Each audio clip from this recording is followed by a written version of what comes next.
Hi guys, welcome back to Marvel Contest of Champions. This video is all about my roster. It's been 2 months since I did a showcase of my roster and also kind of talked about how much I grind the game and also, well, what are my future plans with the champions that I've got and the directions that I'm going for my grind. Let's quickly talk about 3 stars. 3 stars are not really as important to me as they would be to other people. They could be seen as very important when it comes to getting those 4-star shards. Obviously, you get 55 from duping a 3-star. So that's handy. That builds up a 4-star crystal quite quickly.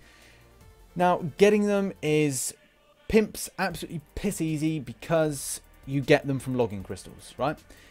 Each month, logging crystals, solo crystals, greater solo crystals allow you to get 3-star awakening gems and then you awaken them. So it's really easy to awaken the 3 stars without having to go into getting the featured crystal and pay that 150 units in order to get it. This seems to be a more kind of effective method to just wait for the login crystal and get that champion that's coming to the game at 3-star. This is where the magic happens. At the moment, my drive, based on the amount of time I can grind in the game, is 4 stars. 5 stars we'll get onto in a minute, but for the purpose of 4 stars, getting them up higher is vitally important, getting plenty of rank 5s. Currently, my rank 5s are Black Widow, Captain America World War II, Ultron, Scarlet Witch, Miss Marvel, Star-Lord, and I do have an option to get 2 Mutant rank 5s at 4-star, 1 Science, 1 Skill, and I'm nearly close to getting another Tech. Cosmic's pretty high as well, but I'm just thinking about where my next point of call is to then grind up the game. And we'll talk about that in a minute. These are the current 4 stars I've got. Going down from 440s. Phoenix, Rocket, Raccoon, Nightcrawler, Elektra, Agent Venom, Thor, Cyclops, Spider-Man, Yellow Jacket, Hulk.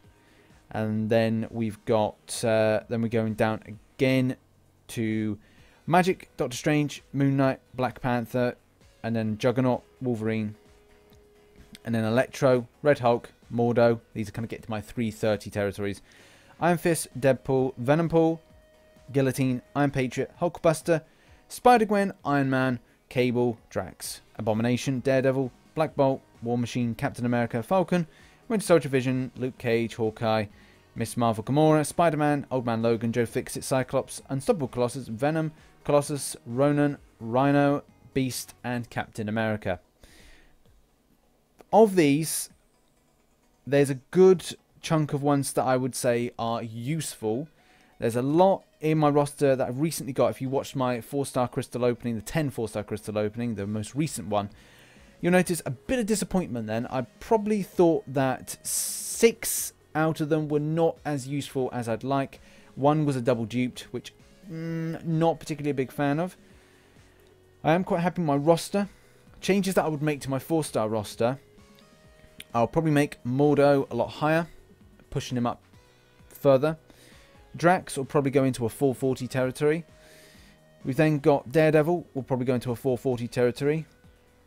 All the rest are not in a stage that they're awakened and I can then use them any further. The problem in the way that the game is going, it is all about the 5 stars, and that is the next kind of argument that I've got with myself of where and how I'm putting my champions in what. As I said earlier, I've got 2 mutant rank 5s I could potentially do.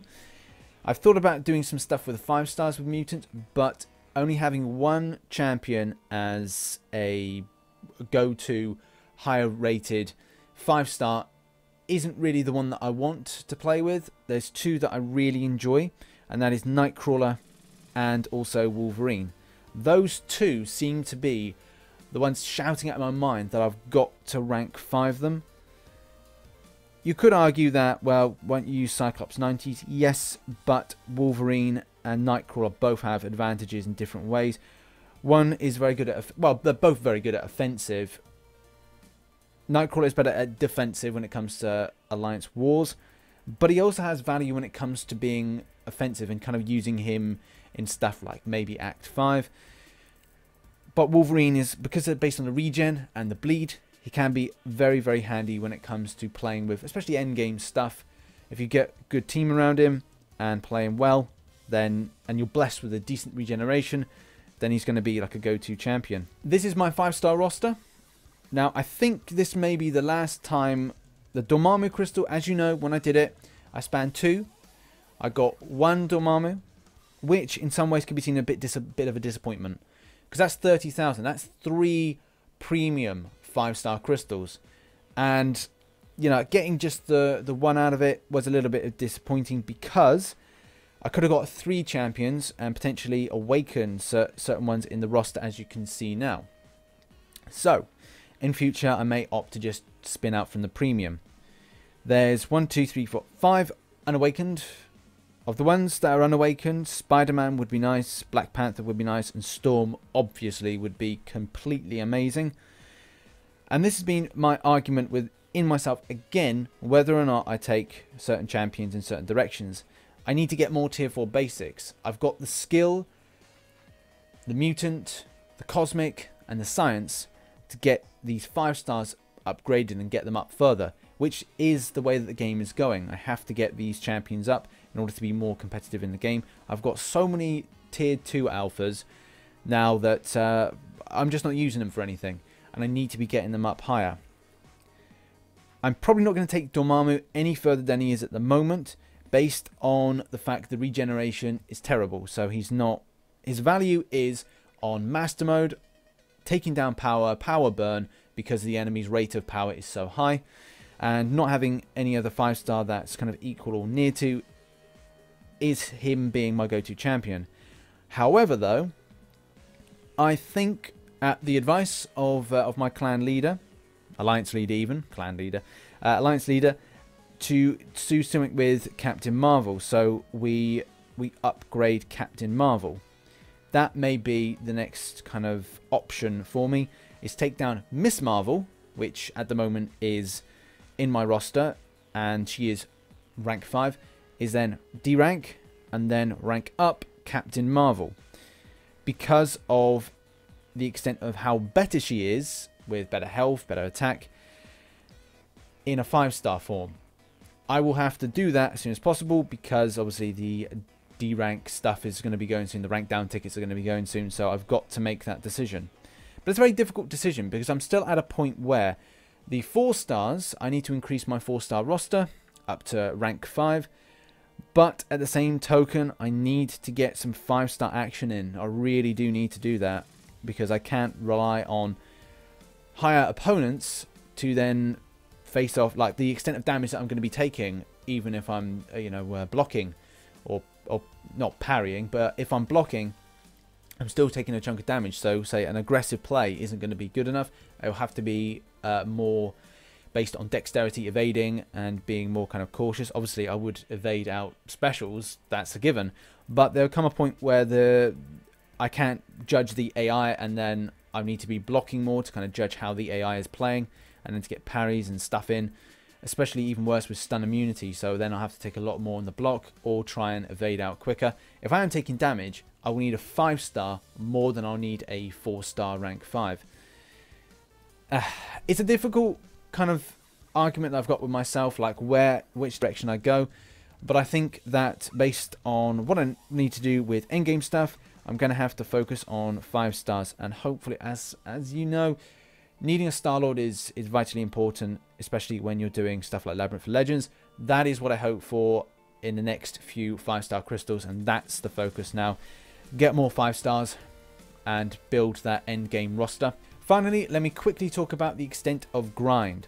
So, when this game was put in and I started playing, which was January 2015, so we're well over 2 years of playing now, I was doing a 10-hour a day grind. So when I come home from work, when I was living somewhere else and I had all my meals made for me by my dear old mum, I would play probably from 4th. I would play on the way home. Actually, I'd put data on and play on the way home, just like which isn't good, right? I play from say 4 o'clock or 4:30 when I left work, and then I play for probably about 7 hours up into the evening, and then play very early on in the morning, have like lack of sleep, and then also play through my break. So I was playing probably about 10 hours a day on the game for about a good Must have been about 10 months. Then I moved out of my parental home and moved into my own house. So it was a change in the grind, and it was probably between then 2 to 3 hours a day. And then when I started doing YouTube, that dropped down to 2 hours a day. And now I'm at a stage 2 years on where I'm trying to grind out at least 5 hours a day in the game.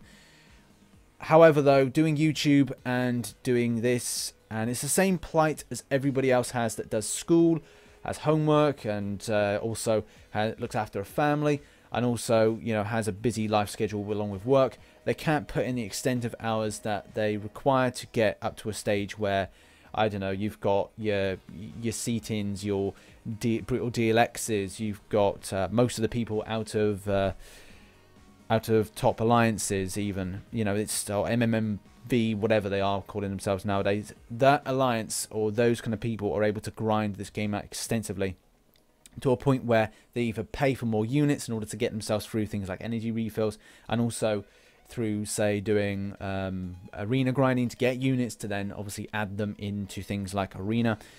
That gives you an idea that you would need to grind out this game extensively, like 10 hours plus a day. And for some people, they just can't do it.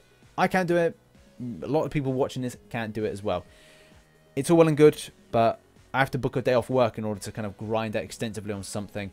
So in order to get loads more 4 stars, you need to grind out the game extensively. The same with 5-star shards and things like that.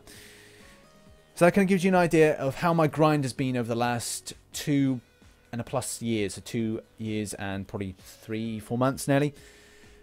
Hopefully that gives you an idea of how much you need to grind out the game in order to get certain stuff. A lot of my champions I got in the first year of grinding out the game. First 6 to 8 months. And then after that, it kind of slowed down based on work, life, and YouTube. So anyway, thanks very much for watching this video. Sorry it was a bit long. Hopefully it helped. And yeah, so that was my roster. Thanks very much. Like, subscribe, and I'll see you later. Bye-bye.